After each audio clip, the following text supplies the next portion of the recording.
We're up to question number 10 on the Polynomials test review worksheet. Question number 10, 11, 12, and 13 say simplify the following expressions. Let's go ahead and do that. So by simplify, we're going to multiply, we're going to add and subtract like terms. We're going to do everything we can until we can't combine or multiply anything else. That's what it means to simplify. So in this case, the first one, question number 10, we have 7 times 3x. 7 times 3x. So sometimes students get confused on that. All we do is we multiply the 7 times the 3, and that equals 21. And this is 21x. But students might wonder, how come we're only multiplying it by the 3 to the 3, or multiplying 7 times 3 and not 7 times x? And the reason why, we've talked about this in class, when you multiply something, multiplication is actually just a shortcut for addition. So when this says 7 times 3x, class, I want you to think what that means. That means we've got 3x plus 3x plus 3x. You keep on going, and you've got 7 3x's here. And then you're going to add all those up, and that's 3 plus 3 plus 3 plus 3, 7 3's. Well, 7 3's is 7 times 3, which is 21. So when you see this, you need to think in terms of this 7 just means take these terms in parentheses and add them 7 different times. All right, so it's 21x. I'm going to go ahead and circle that. Let's go to the next one. 9y times 8y plus 7. Well, now we learned rules of distribution. This is a shortcut, and you can actually take the first term here, 9y, that monomial, multiply it times the 8y, and then also multiply it by the 7. So 9y times 8y. Okay, we're going to multiply the things are the same together. So in this case, the 9 and the 8, those are coefficients. So 9 times 8 is 72. And then y times y is y squared. And now we're going to multiply the 9y times 7. You're going to multiply 9 times 7, which is 63. And then y doesn't multiply by anything because there is no variable on this constant, so y just remains the same. And again, if that seems confusing to you, it's the same principle we looked at in question number 10. The crazy part to think about is we're taking this binomial, 8y plus 7, and we're adding it together 9y times. But that gets a little bit confusing. It's easy to think about 3x added to itself 7 times, but 8y plus 7 added to itself 9y times gets a little bit strange to think about. But we have learned in math there's a shortcut we can use, and that is we can use distribution to simplify. And these two terms can't be combined because in order to do so they would have to have the same variable and the same exponent, and they don't. They both have a different exponent on the y, so they cannot be combined. Your simplification is done. Let's take a look at number 12.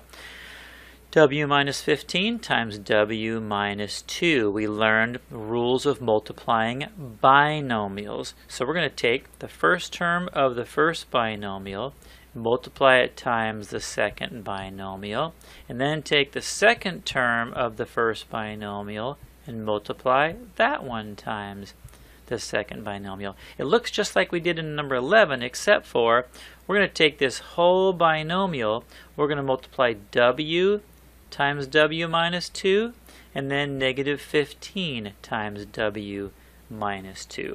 And now we can just multiply out our monomial times binomial. W times W is W squared. W times negative 2 is negative 2W. Negative 15 times W is negative 15W. And negative 15 times negative 12 is positive 30. And then we've learned when we combine binomials this way, the middle two terms are always going to be like terms. Those can be combined. W squared, there's no other W squared in this expression. Negative 2W minus 15W is negative 17W. And then we've got our constant on the end, positive 30. We have combined or simplified those two binomials. Last one, question number 13. Simplify this. We've got f plus 13, f minus 13. We're going to go through the same steps. Take the first term of the first binomial, multiply it by the second binomial. Then take the second term of the first binomial, positive 13, and multiply that times the second binomial. Now we can multiply the monomial times the binomial. F times f is f squared. F times negative 13 is negative 13f. 13 times f is positive 13f.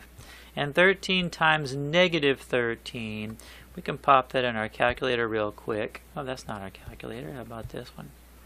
All right, we got 13 times negative 13, and we've got negative 169.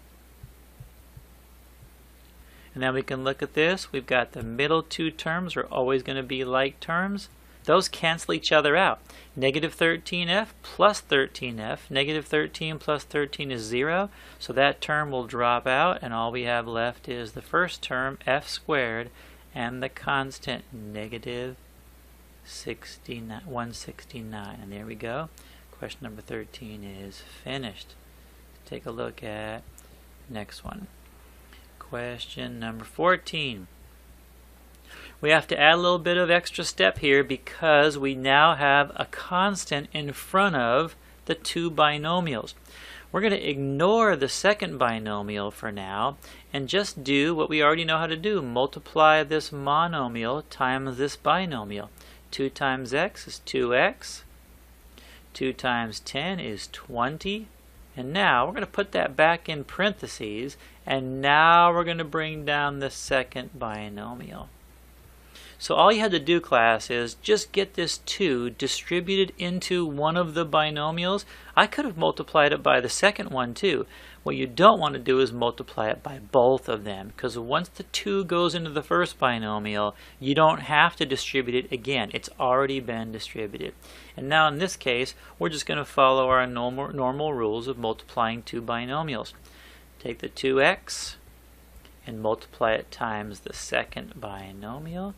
And then take the positive 20, the second term here, and multiply that times the second binomial. All right, 2x times 2x, 2 times 2 is 4, x times x is x squared. 2x times negative 9, 2 times negative 9 is negative 18. The x doesn't change because there's nothing to multiply with it. Now let's look at these two. 20 times 2 is positive 40, and then we have an x there.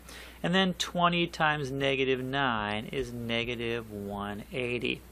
Remember always, when you use this method, the middle two terms will be like terms. So now we've got 4x squared, negative 18 plus 40. Let's just put that in our calculator. Negative 18, whoops. Negative 18 plus, plus 40. And that gives us a positive 22. So we've got plus 22x minus 180. There is our final answer to number 14. And then number 15. Number 15, remember we've looked at this in class, I'm sure. When you have a square, remember we've learned that exponents mean it's a shortcut for multiplication. A coefficient is a shortcut for addition. This means x plus 10 plus x plus 10. In this case, this means x plus 6 times x plus 6. It says take 2 of these and multiply them together. That's what an exponent tells you to do. And now we've got just a basic binomial times a binomial. X times the second binomial. Take the second term of the first binomial, multiply it times the second binomial. X times x is x squared. X times 6 is 6x. 6 times x is 6x, and 6 times 6 is 36. The middle two terms will always be like terms. And we've got x squared plus 12x plus 36. Just a reminder on this one. Don't fall for this idea that this is the same as x squared plus 6 squared. That is absolutely not correct. An exponent means take this binomial and multiply it by itself 2 times, and that will get you to your final answer. Alright, we'll stop this video and let's go to a new video in a moment.